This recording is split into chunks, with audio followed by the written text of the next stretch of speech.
Chers amis, bienvenue dans cette nouvelle vidéo et bienvenue dans ce début de printemps qui s'annonce bien, en tout cas ici en Belgique, avec beaucoup de pluie. C'est une chose qui est très intéressante pour les champignons. Il a plu pendant des semaines. Alors le but, c'est de pouvoir commencer avec un champignon qui est très très proche de la morie.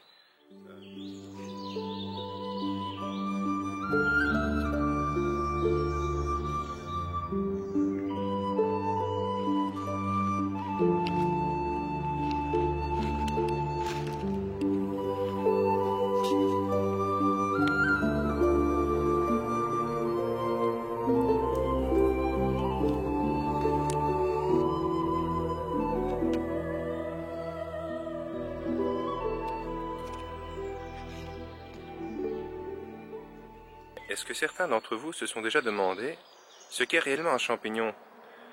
Est-ce que peut-être certains d'entre vous vont aux champignons plutôt par habitude, je vais dire? Est-ce que vous faites ça depuis des années avec le simple fait que c'est plus ou moins traditionnel? Mais est-ce que vous avez vraiment, une fois, vous êtes vraiment posé la question de vous dire mais c'est quoi ce que je ramasse réellement? Qu'est-ce que c'est que cet être vivant? Alors avant tout, nous avons les champignons que l'on entend parler le plus souvent en général. Ce sont donc les ascomycètes, Ascomycota, et les basidiomycètes, les Basidiomycota. Alors les ascomycètes, par exemple, c'est un champignon comme la morie, comme la Pésis vénée ou différentes pésises. Ce sont des champignons dont les spores sont contenus dans les asques. Et puis pour les basidiomycètes, c'est simplement des champignons dont les spores sont portés par des basides. Donc exemple des plus connus, les cèpes de Bordeaux, les russules, voilà.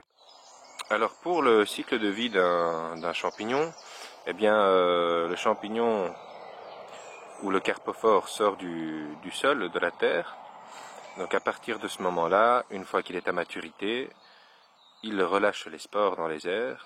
Et puis, pour faire résumer, donc une spore va germer, qui va donner un filament mycélien et qui va, dans le hasard de son parcours, essayer de rencontrer une autre spore, positive ou négative, et ils vont donc s'assembler pour former un mycélium secondaire. Ce mycélium secondaire, avec les températures favorables et le moment venu, à ce moment-là, redonne de nouveau un carpophore. La boucle est bouclée.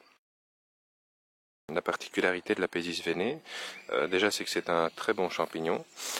Premièrement, il peut pousser en coupe, comme on le voit là-dessus, et puis il va avoir tendance à s'étaler au fur et à mesure de l'âge et du temps, pour devenir un peu comme une assiette, on va dire, et qui a donc l'intérieur comme des ridés. L'intérieur est assez ridé avec des plis comme ça. La couleur interne est plutôt brun à brun clair, ça dépend un peu.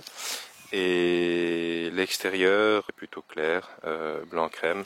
Mais la particularité essentielle de ce champignon, pour le reconnaître parmi d'autres qui lui ressemblent, c'est son odeur. Une fois qu'on casse le champignon, qui est d'ailleurs plutôt cassant, il a une odeur nette d'eau de javel, donc on ne peut pas se gourer.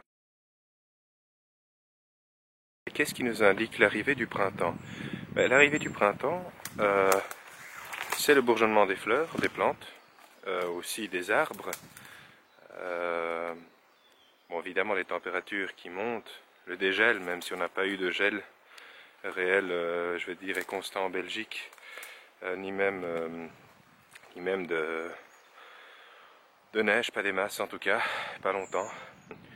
Et puis si on prête l'oreille,